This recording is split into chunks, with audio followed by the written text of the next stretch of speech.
Okay, well, look, we all saw growth stocks doing very well during the last few years when money was loose and plenty of it around. We then saw last year that tech stocks particularly unwound a lot of what we'd seen before. Our next speaker is going to talk to us, as you can see here, on quality and growth investing and where it might be from here. Our next speaker is not Ray Vars, which is on the agenda you've got there. Unfortunately, Ray wasn't able to make it, but we're pleased to say we do have another speaker from Harding Loevner in the US, Rick Schmidt. Rick is a portfolio manager and analyst with Harding Loevner in the US, and it's great that we've got him here live today in Sydney today. So please welcome Rick. Oh, here he is, sorry. Thanks, Rick.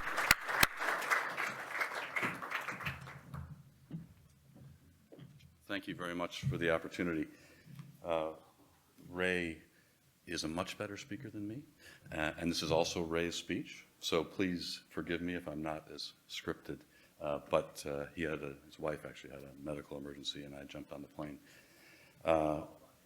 So we'll do our best to describe a little bit today about Harding Loevner, how we invest, talk about what's happened with quality growth, and talk about what we're excited about in the future. A bit of background on myself. I've been investing for 36 years. I started my career in Hong Kong in emerging market investing, and then Asian investing in Hong Kong, emerging market investing in London, and then in New York City, and I now, for the last 12 years, have worked with Harding Loevner. We're based in Bridgewater, New Jersey, which is about 45 miles outside of New York City. Harding Loevner itself, and of course we're here because together with our partners in Pengana, we run the International Growth Fund. Harding Loevner, Dan Harding and David Loevner ran the international investment arm of the Rockefeller family office. The philosophy there was what you would expect from a significant business or family that already had a lot of wealth. They wanted to maintain and compound that wealth over time. And they had a quality and growth investment philosophy. When Harding Loevner was founded 33 years ago, they took that philosophy on their own, and we continue with that philosophy unchanged today. The process has changed and developed over time. We are big students of behavioral finance. We do a lot of things in our structure and how we manage portfolios, manage people that reflect that. I could talk for hours on that, but I won't. In fact, if I can answer questions, but today, in fact, we're going to talk more about the philosophy, the quality growth, what we have seen, and what we anticipate in the future. So I'm also, because this presentation did not include the events that have happened in the last couple of days, but they're obviously hugely topical, I'm going to refer to a couple, but I'm happy to address more of those in Q&A. So please, if anyone has questions about, I'm not sure I can tell you the future of the U.S. banking system, but I can tell you what I think and how we're investing. So the Harding Loevner philosophy shows itself in the type of stocks that you find in our portfolio. They are companies that are what we think have less risk, more growth, and are more profitable than you would find from the market. This has been a great long-term strategy, but it's been challenging in the last 12 to 18 months. There have been many things holding back growth, everything from geopolitical concerns, where you can insert a balloon joke, but to inflation, to energy prices, to global growth after the pandemic. As a result, growth stocks underperformed in the last year significantly, and that actually wasn't as big of a surprise to us. We've gone through these cycles before. When interest rates go up, growth companies are usually valued higher than the market, higher than value stocks. We've been able to manage our way through that, take our lumps, and have been protected historically by the growth aspect, the quality aspect of our portfolio. We define quality as basically free cash flow, stronger balance sheets, and less volatility in both of those over time. And this did not help last year. The quality stocks did not protect in the bear market. And why was that? It's not normal. This is on the left, the chart is looking at the relative performance of quality. In the last 25 years, whenever the market had a correction, 15% or more, 4 times quality was outperformed. It was very defensive. One time it was a wash, but last year it underperformed by 600 basis points. So why did that happen? We think there are a couple reasons. The first is the advantage of quality has been well recognized and started to reflect itself in share prices. Historically, quality companies have always traded at a premium to the market. People understand why you would want to pay more for a less volatile, less risky company. This chart shows you what happened to valuations, though, in the last several years. This ends at 2021. So this is the scenario we saw going into the beginning of last year. And it's important to keep this in your head because I'll show you what happened after 2022 later. It also is in terciles, which I'm told is a term I must define. You know, quartiles in 1/4 of the market. Terciles is 1/3. So these numbers are the bottom third versus the top third of the market. The other thing that happened last year is that historically quality companies were predominantly or dominated by consumer staples businesses, traditional long-term heavy free cash flow businesses. And IT was historically much more capital intensive, much more cyclical. Obviously that's changed in the last decade or less, where a lot of the platform businesses are extremely capital light, extremely cash flow positive. And as a result, growth and quality began to be intertwined. So the fastest growing companies in the IT sector were also the highest quality. So the impact on growth from higher interest rates impacted the higher quality businesses as well. The other factor last year was normally we expect in an economic downturn for the earnings of quality companies to outperform and do better than they did of lower quality. And the blue is the lower quality, and you can see that happened in 2020.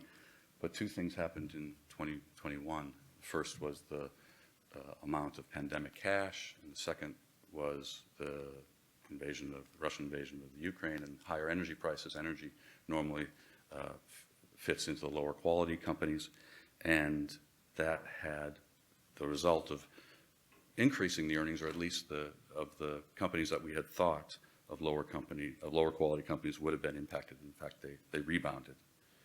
So we can take some solace from the fact that as long as the bear market continues, or as long as the economy is challenged, we think the likelihood that quality businesses will outperform increases. But what do we think? Now, I caveat this with the explanation that Harding Loevner has no economists, we have no strategists, we have no asset allocation committees. We're very much bottom-up stock pickers. So when asked about economic forecasts, we take a pass. And there's a good reason for it. I mean, we don't think that we can add value in forecasting the economies, and we would question the sustainability of anybody who can, but we won't discuss that today. So let's talk about what we do know. What we do know is what's happening with valuations, and here's that updated slide that I showed you before. The underperformance of quality companies, that tercile again, has come down, the premium has come down dramatically. Now, it's not gone to a super cheap level, but it's gone back to more of a long-term average, which is not surprising after you get the underperformance that we talked about earlier. In addition, some of the conditions that allowed low-quality companies to not only survive but thrive has been reduced. This chart is the number of bonds issued with real rates less than zero. It was amazing how high it was in the past. As rates have gone up and as uncertainty has entered the market, and this is, you can imagine that this has only increased, the impact of this has only increased in the last week. But companies who were able to live off of free financing were able to survive much longer than we expected. That situation, I argue, is over. What you need now are the companies that can fund their own growth or who have sensible growth that people will be willing to lend to, which is exactly the type of businesses that we own. So we don't believe that the tightening liquidity and even the higher interest rates are going to have a significant impact on our businesses. We think actually they might be able to benefit by seeing a number of their competitors either leave the market or have to reduce their activities.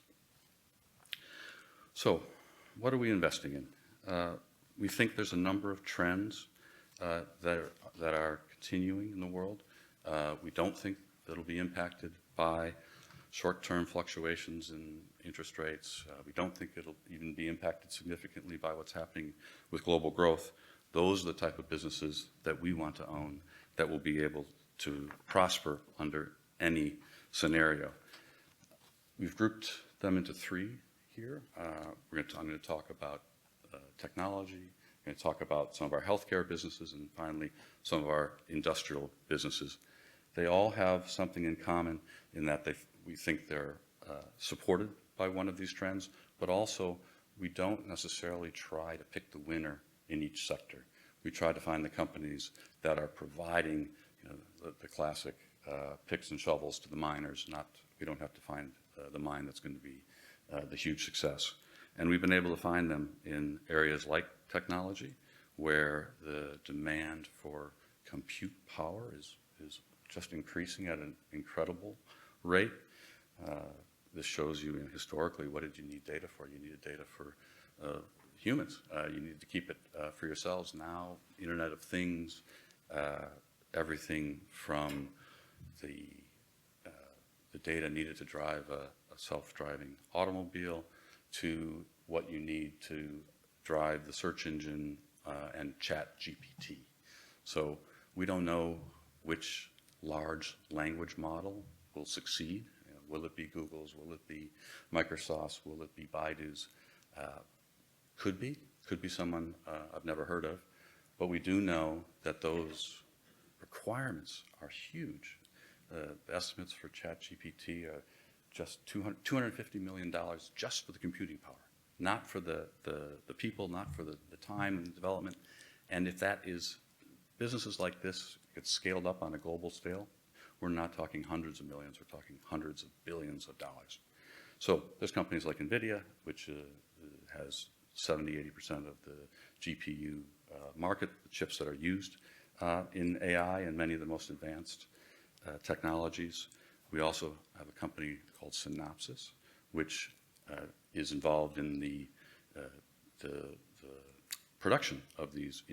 They do the layouts that every designer uses when they design a chip. So they've created the industry standard, and that's how anyone who's developing a chip effectively draws what they want.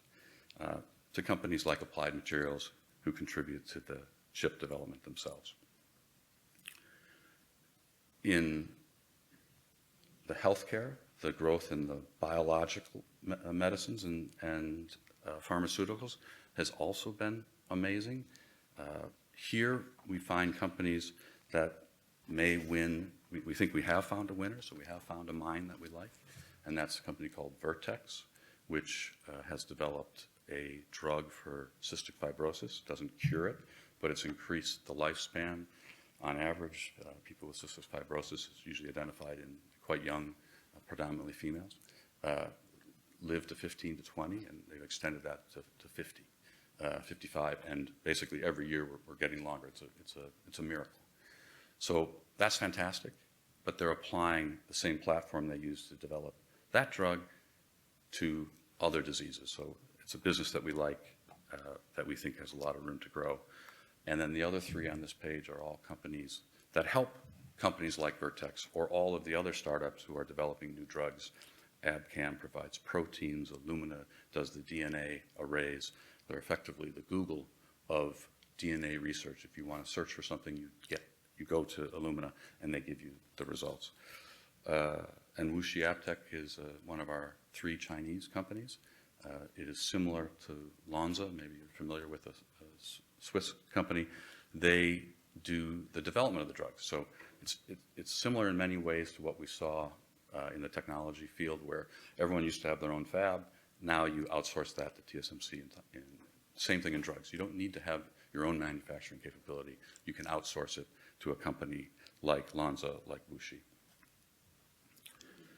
The other area, which is a bit different than some growth investors, I think, we have a large overweight in the industrial sector, where we find businesses that are benefiting from automation, both in selling some of the materials, everything from the laser optics, who can tell a machine and a robot, where to cross, where not to cross, what to see, what not to see, to a company like to those who provide the software and help to automate. And that's been a big driver for there's been two big drivers for it. Part of it, the onshoring. If you bring a job back out of China, frankly, closer to the country of use, you're not going to be able to throw the kind of manpower that you've been able to do in other places. So automation is hugely important.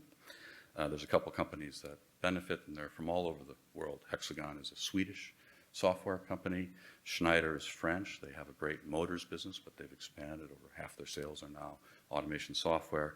Rockwell does something similar out of the United States. So this chart shows you that quality has had a pullback, but over the long term, it's been a great way to outperform. We find that attractive, and this rather confusing slide tries to show you how our performance has balanced those two. So what it's showing you, and it's important, it's a 5-year average, that the portfolio has consistent. If it's above the line, it's outperformed. It's below the line in the shaded area, it's underperformed. And I think it shows you how we balance using both growth and quality. So what normally happens in our portfolio is we do best in markets that are middling, 0 to 15% up, and also in down markets. And that's because the quality has protected us. Now, there's a trade-off for that. When you get to very frothy markets, we underperform. We're not going to be the manager that you own that's going to be 20, 30, 40% when the market's up 30, 40%. So again, this is a long-term chart, so it hasn't worked for us, but we've seen in the last 12, 18 months, we've seen that in the past, and our expectation is that just like in the past, the future quality will matter. So that's why our philosophy hasn't changed. I'm happy to take any questions.